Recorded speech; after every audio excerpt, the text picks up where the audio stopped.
Hello! Welcome sa medyo podcast ko.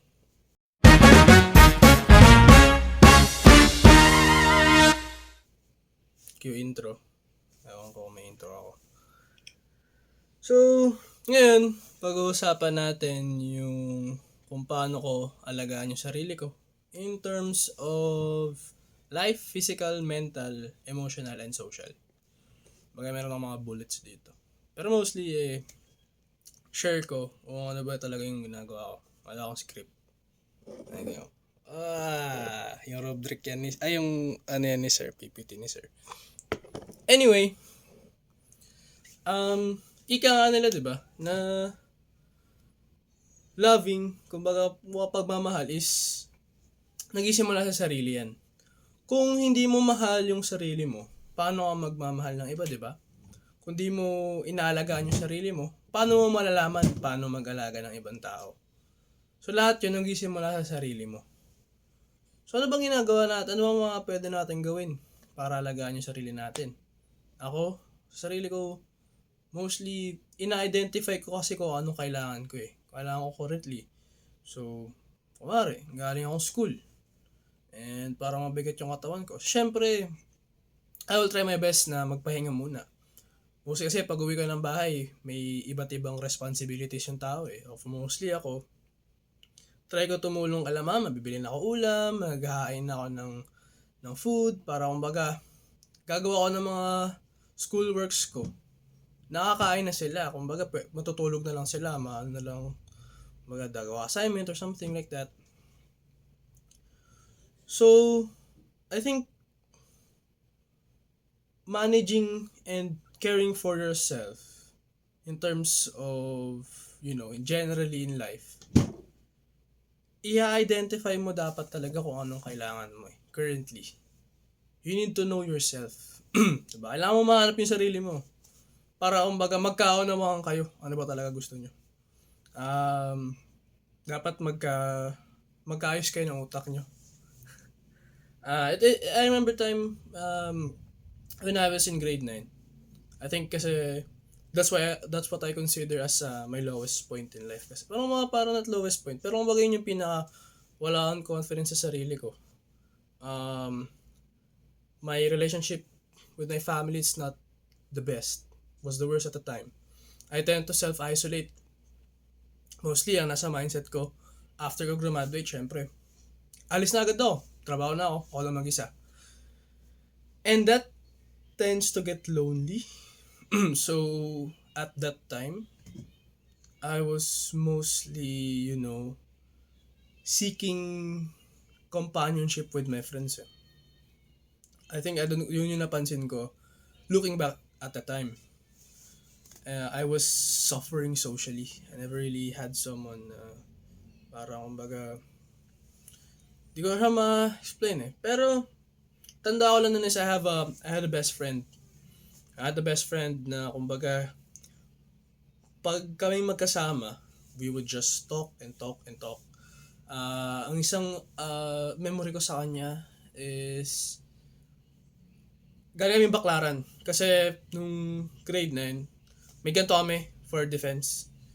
And parang pabalik-balik kami dun kasi kumukuha kami ng supplier ng ganito. Pupunta namin sa may bandang Diuse, papatayan namin. Tapos bababa kami ng baklaran para ibalik yung parang ganun. Ganun mostly. So parang kumuha kami ng ganito. Dinala namin sa kumuha lang kami ng ganito. Ng mga polo shirt. Tapos, imbis na, kasi pahirapan sumakay na ng jeep dun eh. And, ginawa na namin, naglakad kami. Simula Baklaran hanggang Rotonda, Pasay Rotonda, MRT, LRT. And we would just talk non-stop about our minds and stuff. And, I would say that, having someone else to talk to and to share your thoughts is very helpful. Lalo na kasi may mga sarili tayong demons na kinakalaban eh. And may times na natatalo tayo. And kailangan natin may labas yun. Kailangan natin may share yun. Para kumbaga malaman natin na hindi lang tayo mag-isang lumalaban. May ibang taong lumalaban din. Either kasama tayo, or para sa atin, or sinusuportahan tayo. Ganun. Next is physical health. No? We all know physical health is important. Not just exercising, but more on, sa pagkain. Dapat aalamin mo yung kung saan ka allergic.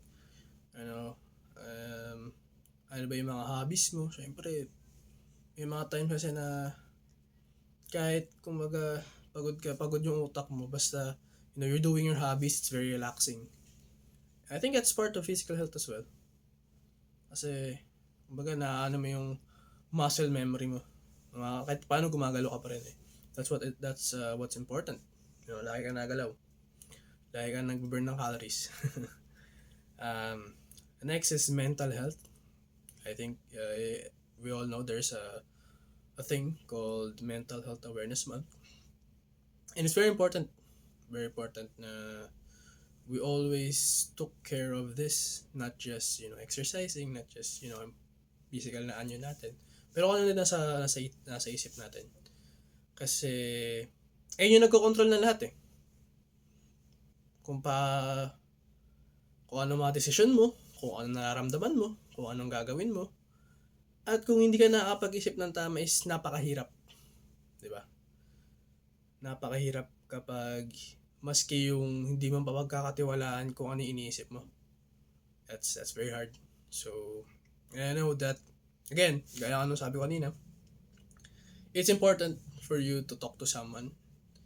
Kahit something na in similar interests man lang. Kasi, 'di ba nga, no man is an island. We need to socialize. So I think all in all, these four, mental, physical, emotional, and social, intertwined with each other. It's just balance. Diba? Parang sa pagkain. Diba? Dapat balance yung pagkain mo. Nakain ka ng gulay, nakain ka ng karne, at nakain ka ng carbs para may energy ka. Ganon din sa taking care of yourself eh. It's not just physical health, mental health. Diba? May kasamang social, emotional. Minsan nga, spiritual, kasama rin. I think it's important. It's what you believe in. I think, not really to sound more religiously, but spiritually kasi, it kind of dictates yung path mo eh. Kung ano bang, kung saan ka ba papunta, ano ba talaga yung tinatahak na daan mo na gusto mong makamit sa buhay. I think spirituality helps with that. And without that, you tend to be lost. Parang wala kang pinapatunguhan sa buhay mo.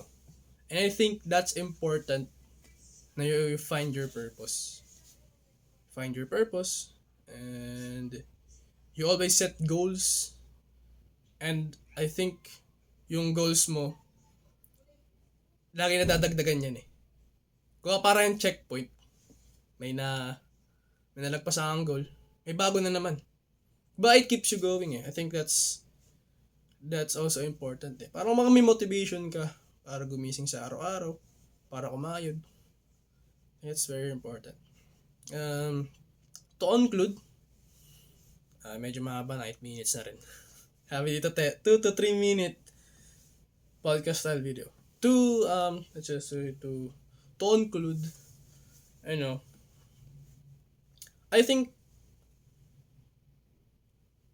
managing and taking care of yourself depends on talaga eh, kung sarili mo eh. Hindi mo siya pwedeng sabihin na, ganito gawin mo, o ganito kasi yan, ganito gawin mo, ganyan. Hindi siya eh, kasi para siya ano eh. Ang mga tao kasi, my opinion, is like a fingerprint. Yung utak natin parang fingerprint. Hindi siya completely the same. So, hindi porket na gumana siya sa akin, is gagana siya sa iba. It requires na, maintindihan mo yung sarili mo. Iintindihin mo, ano ba talaga yung kailangan ng sarili mo. Ano ba talaga yung tingin mong malarapat sa sarili mo. And that's why we have, I think, therapists. Because I think sila, ina-absorb din yung mga sinasabi mo eh. About sa sarili mo. hindi nila ma-identify ano ba talaga kailangan mo. Ano ba talaga yung tingin nilang mararapat na pwede na gagawin mo para kahit papaano is masuffice mo yung something na hinahanap mo. Kasi feeling ko if you're finding something inner you, like you're finding something inner you na hindi mo talaga ma-pinpoint ano yun eh. Yung mga ganyan kasi, parang may kulang, parang hindi kompleto. And if hindi mo alam at naman mo yun, it tends to drive people insane. And that's why, understanding yourself. Wow. Diba? It's ironic na this subject about understanding thyself is very important. Kasi, sino pa ba ang katuwang ng sarili mo kundi ikaw? Sarili mo, diba? Dapat ganun kayo, hand in hand kayo. Ayun lang, that's it.